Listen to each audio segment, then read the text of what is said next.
Merci, Monsieur le Président. Monsieur le Président, s'il y a un exercice que j'aborde le plus dans cette salle, c'est celui d'user de mon droit de réponse, particulièrement quand il s'agit d'un pays frère, d'un pays voisin. Mais comme on ne peut pas changer de voisin, on ne peut pas non plus rester sans réponse à des affirmations et à des contre-vérités. C'est pourquoi j'ai demandé ce droit de réponse pour corriger 3 contre-vérités et faire un commentaire. Son Excellence, le ministre des Affaires étrangères de l'Algérie, a déclaré ce matin que le Sahara doit être décolonisé. Je dois dire que l'Algérie doit se réveiller de son sommeil, de l'ère de la guerre froide, pour se rendre compte que le Sahara marocain est indépendant dans le cadre de son intégration à la mère patrie, le Royaume du Maroc, depuis un demi-siècle. L'Algérie a peut-être oublié, au fin d'oublier, que dans cette même salle, il y a une résolution qui a été adoptée en présence de l'Algérie. Et c'est la résolution 345B. Il y a également presque un demi-siècle qui prend acte de la fin de la colonisation espagnole et du retour du Sahara à la mère patrie. C'est l'accord de Madrid. C'est une évidence, c'est une réalité, et c'est un accord qui est fait conformément au droit international.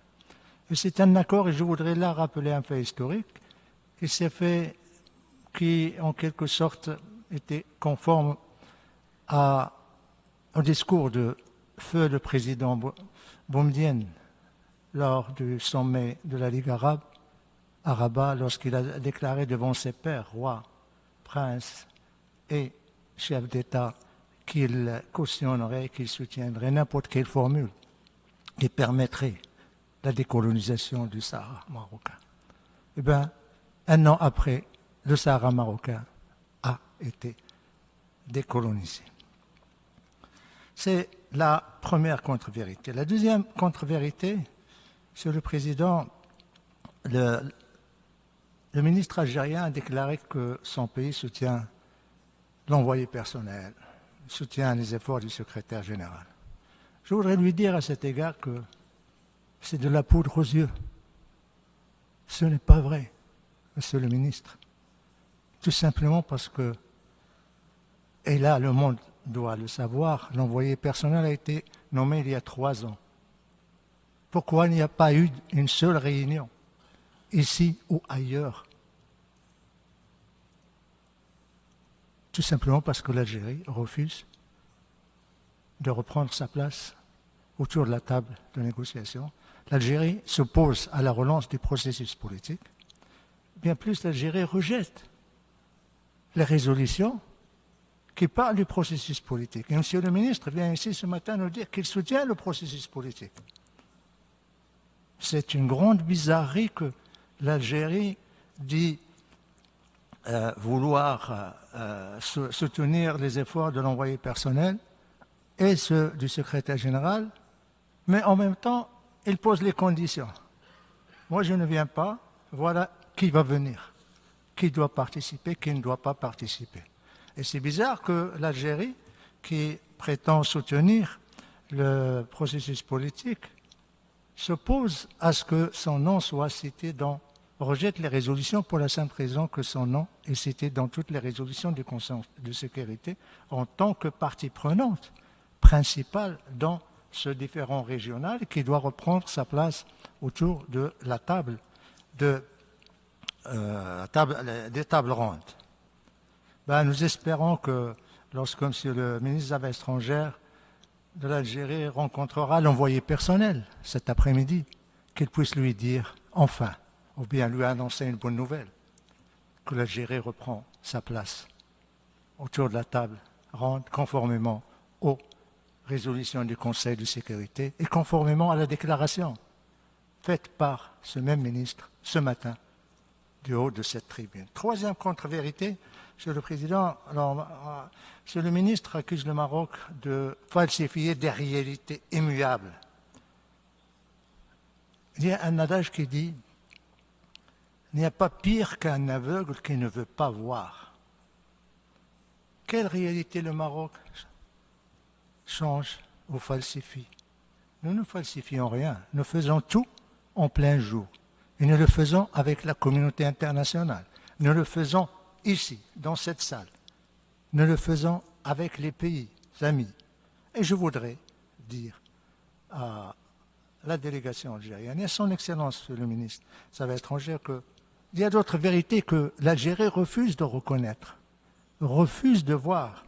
C'est que 109 pays de la communauté internationale qui l'interpellent soutiennent l'initiative d'autonomie marocaine, dont 19 sont membres de l'Union européenne, et non des moindres. La France, l'Espagne, l'Allemagne, Danemark, Slovénie, Finlande, rien que ces derniers mois. Bien plus, cette salle a résonné des voix des chefs d'État et de gouvernement qui ont exprimé leur soutien non seulement à l'initiative d'autonomie marocaine, mais à la souveraineté du Maroc sur son Sahara immuable. Troisième vérité que la délégation algérienne feint d'ignorer, c'est qu'il y a 29 consulats qui ont été ouverts au Sahara marocain. Le 30e est en cours. Il sera bientôt ouvert. Et on aura d'autres. J'espère que la délégation algérienne changera de lunettes pour pouvoir voir enfin la réalité de ce qui se passe au Sahara marocain. Autre réalité, le développement économique que l'Algérie ne veut pas voir au Sahara marocain. Les autoroutes, le pont le plus long en Afrique, le port le plus en eau profonde, le plus grand en Afrique. 4000 tracts traversent le Sahara chaque jour, et particulièrement au passage de Guelguerat. Les universités, les hôpitaux universitaires, les écoles d'excellence, les investissements étrangers, le solaire, voilà les réalités que l'Algérie ne veut pas voir, et nous espérons qu'il finira par se rendre à l'évidence qu'on ne peut pas cacher le soleil, particulièrement celui du Sahara. La dernière chose que je voudrais dire, Monsieur le Président, c'est une observation, une remarque. Monsieur le ministre des Affaires étrangères a parlé de menaces qui pèsent sur la région sahélo-saharienne. Menaces terroristes, menaces séparatistes, sous-développement. Je suis pour une fois d'accord avec lui. Je suis d'accord avec ce diagnostic.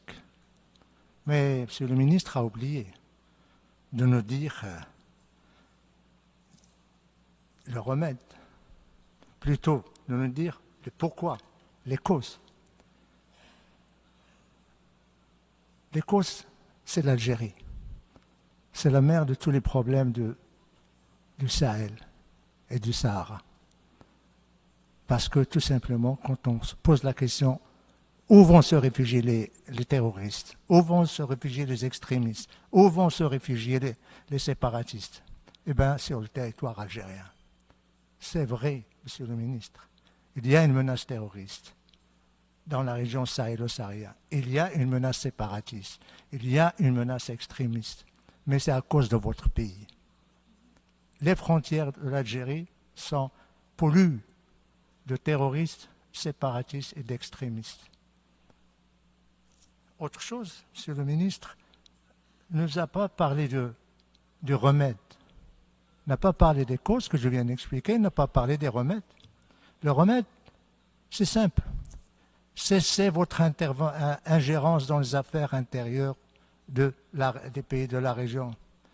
Cessez de respecter la volonté des pays de la région et vos voisins. Respectez le choix politique de ces pays. Et je dirais, comme dernière observation, réécoutez, s'il vous plaît, le discours d'un éminent ministre qui a été fait ce samedi du haut de cette tribune, où il dresse la situation des relations des pays du Sahel avec l'Algérie. Il y a pleinement de leçons. Je m'arrête ici, Monsieur le Président. Merci.